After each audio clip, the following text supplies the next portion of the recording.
quay reveals itself with calm. Stone steps ascend through the vegetation, marking the rhythm of arrival. The surroundings invite a slow progression. To the right, a tall, leafy tree makes its presence felt. On the opposite side, a vertical volume seems to respond, maintaining a quiet balance.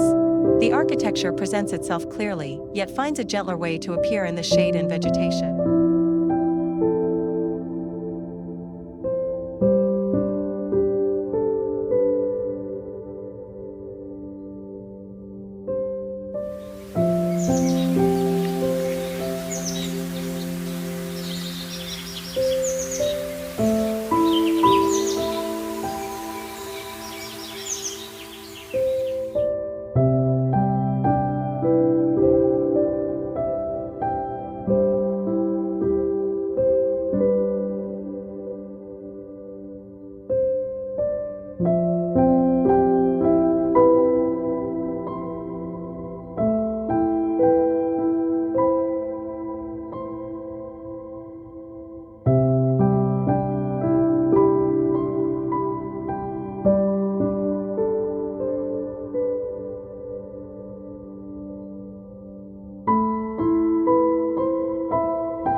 Back, a courtyard organizes the common areas.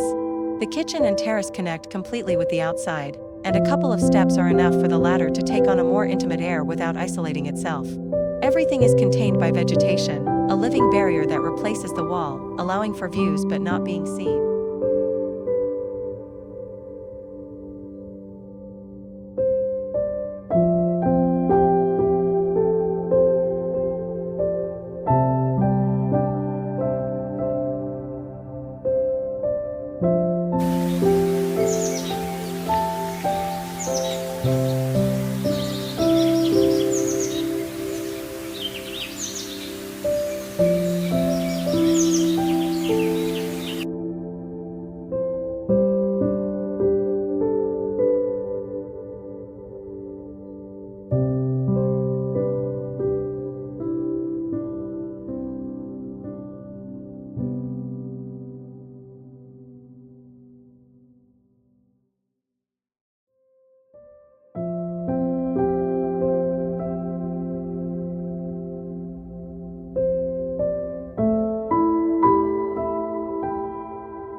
Architectural drawings of the project.